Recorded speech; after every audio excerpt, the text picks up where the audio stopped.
Have you ever stopped for a moment and asked yourself, what does happiness really mean? Maybe when we were younger, we thought happiness was having more money, more things, or even more recognition. I certainly did. I spent decades chasing achievements, promotions, and the approval of others, believing that one day, once I had it all, I would finally be happy. But now, at 76, I see things very differently, and I want to share what I've learned with you. You see, happiness isn't something you can acquire the way you acquire a new car or a house. It's not a destination, it's a state of being that comes from how you live each day, the choices you make, and how you relate to yourself and others. For someone in our age group, understanding this can make a profound difference. It changes how we approach life, how we handle challenges, and even how we experience our health and energy. In this video, I'll walk you through some of the key realizations that have allowed me to truly feel happy at 76. These are not abstract ideas, they're habits, perspectives, and small shifts that you can start practicing today. You might be surprised at how accessible real happiness can be, even in the simplest moments of daily life. Let's begin with the first insight, appreciating what you already have. When I was younger, I often focused on what I didn't have, what I wanted, what I wished were different, or what I thought I should achieve next. But as I've grown older, I've learned that happiness often starts with noticing the good in our lives right now. It's in the warmth of a sunny morning, a phone call with a loved one, or even a quiet moment of peace before the day begins. When we practice gratitude, really pausing to acknowledge these small blessings, our perspective shifts. Suddenly, life feels fuller, lighter, and far more satisfying. The second insight is learning to let go of comparison. For much of my life, I measured myself against others. I compared my career, my home, my health, and even my happiness to the people around me. And let me tell you, that was exhausting. Now, I focus on my own journey, my own values, and my own growth. I measure success not by what others are doing, but by whether I am living in a way that aligns with what I truly care about. It's freeing, and it's a foundation for genuine happiness. The third point is finding joy in the simple routines of life. When I first realized this, it felt almost too obvious. Yet, as we age, these small routines, morning coffee, tending to a garden, reading a good book, or taking a gentle walk, become anchors of joy. They remind us that happiness isn't always in grand experiences. Sometimes it's in the rhythm of ordinary days, and learning to savor those moments is a powerful practice. Another crucial aspect is maintaining connection, both with others and with yourself. Happiness thrives when we cultivate meaningful relationships, when we nurture empathy, and when we allow ourselves to truly feel and express love.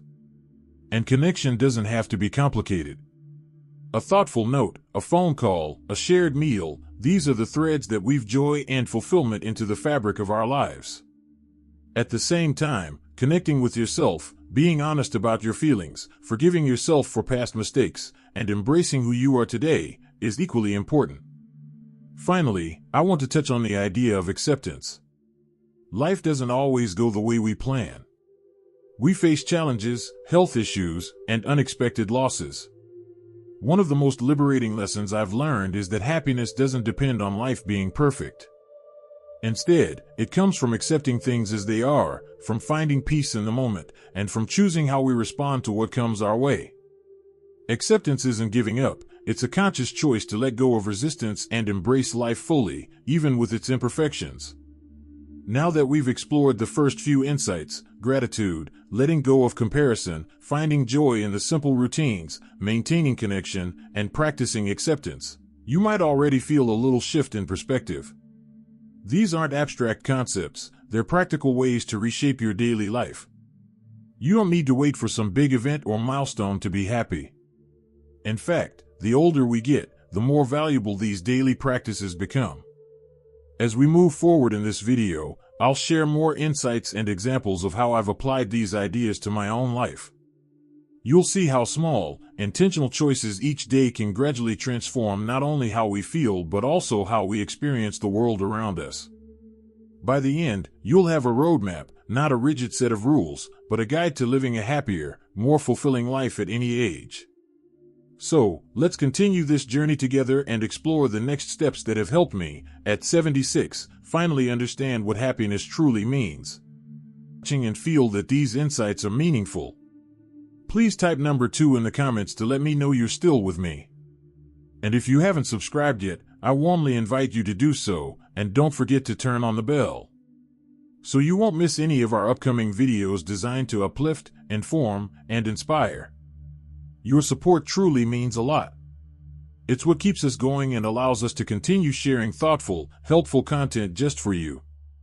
Now, let's continue this journey together. As we continue exploring what happiness really means at 76, it's important to recognize that it's not something that happens by accident. It's cultivated through the choices we make each day, the habits we nurture, and the way we interpret life's experiences. After decades of trial and error, I've discovered a few more principles that have been transformative for me, and I want to share them with you.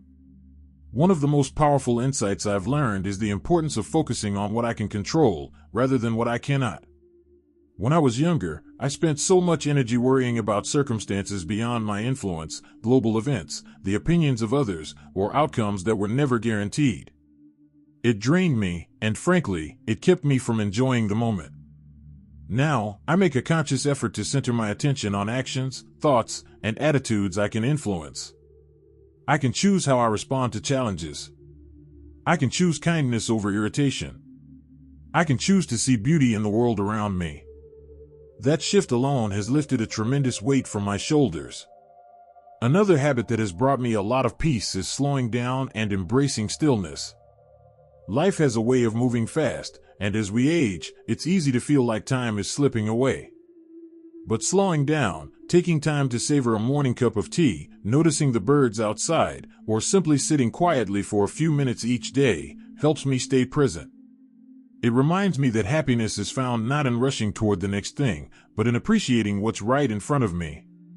Stillness also gives me space to reflect, to acknowledge my feelings, and to connect with my inner self, which is something I neglected for many years. Learning to release expectations has been another major lesson. We often create mental lists of how we think life should be, how our children should behave, how friends should respond, or even how we ourselves should look or feel. These expectations can weigh heavily on us. At some point, I realized that letting go of rigid expectations doesn't mean giving up, it means freeing myself from disappointment and frustration. I focus on acceptance and appreciation, rather than constantly measuring life against a checklist of ideals. This simple shift has made life feel lighter, more joyful, and far less stressful. Practicing compassion, both for others and for myself, has also changed the way I experience happiness. When we cultivate empathy and understanding, we nurture connections that matter. But compassion isn't just outward-facing. It's also about forgiving ourselves for mistakes, acknowledging our limitations, and speaking kindly to our own inner voice. At 76, I've learned that self-compassion isn't indulgence, it's a necessary part of living fully and happily. Another practice that has been surprisingly impactful is embracing curiosity and a sense of wonder. It's easy to think that learning or exploring is only for the young, but curiosity keeps the mind active and the heart open. I try to approach life with a beginner's mind, asking questions, trying new things, and seeking out small adventures, even if it's as simple as cooking a new recipe or reading a book outside my usual interests. These little moments of discovery remind me that life is still full of surprises, and that sense of possibility contributes greatly to my overall happiness. I've also found that daily movement, not intense exercise, but gentle, intentional activity, is crucial. It might sound practical rather than philosophical, but physical well-being profoundly affects mental well-being. Walking, stretching, or even gardening not only strengthens the body but also lifts the spirit. Movement keeps me engaged, energetic, and connected to the present moment. It's a reminder that my body, at any age, is a gift to be cared for, not something to criticize or ignore.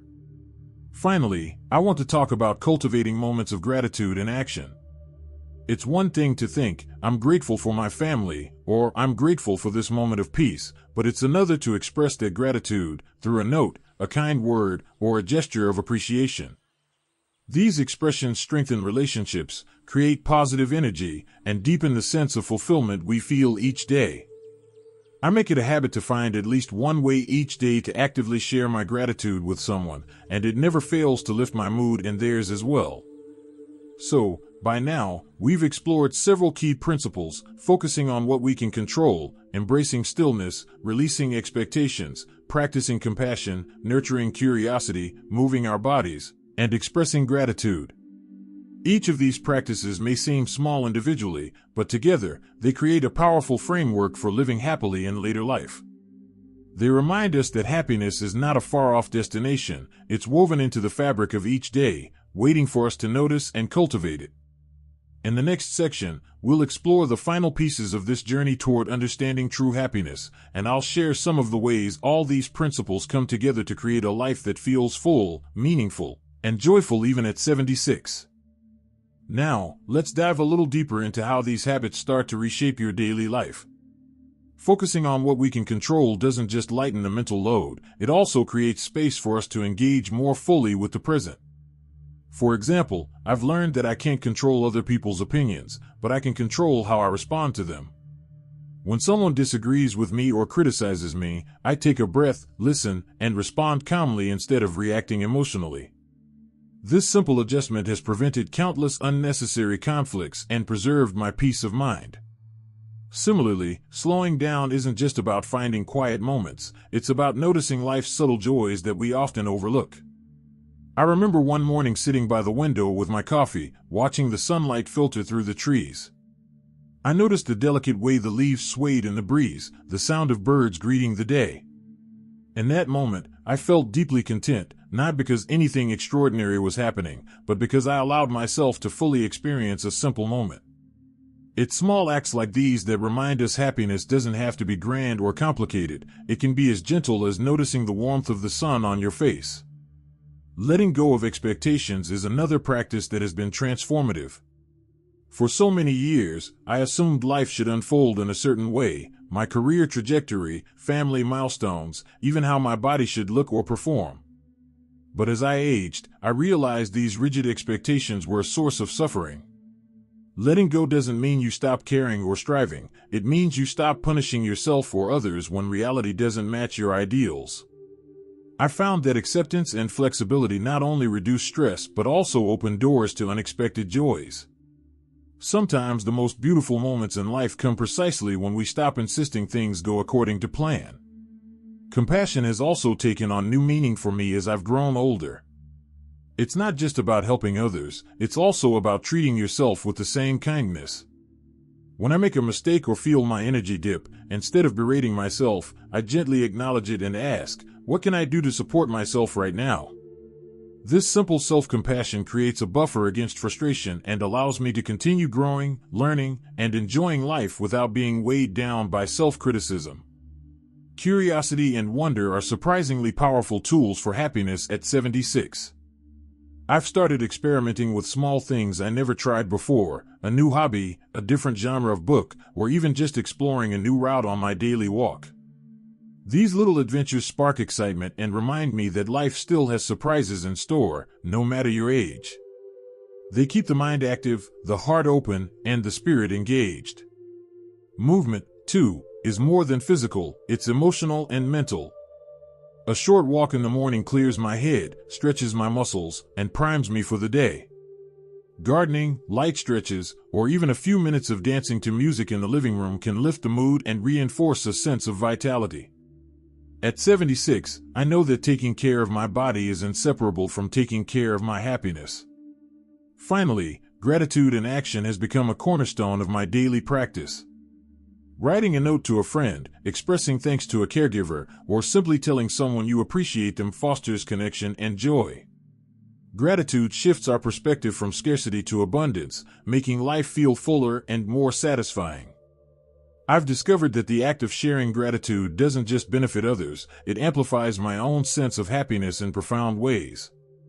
By integrating these practices, control, stillness, letting go, compassion, curiosity, movement, and gratitude, I've created a rhythm for life that nurtures happiness daily. Each habit reinforces the others, creating a cycle of positivity and presence that, over time, reshapes how we experience the world. The more consistently I practice them, the more naturally joy arises, even amidst the challenges that come with age. As we move into the final part of this journey, we'll explore how these lessons converge into a complete understanding of what happiness really means at 76. I'll share some final insights and practical ways you can weave all of these principles into your own life, helping you experience a deeper sense of peace, fulfillment, and joy every single day. Thank you for spending time with us today. We'd love to hear your thoughts. Leave a comment below and share one thing you learned from this video and how you plan to apply it in your life. Your insights mean a lot to us and give us the motivation to keep spreading positivity and practical advice. If you found this video helpful, don't forget to like, subscribe, and share it with someone you care about. Your support truly helps us continue creating meaningful content that informs, inspires, and uplifts. Thanks for watching, and we look forward to seeing you in the next video.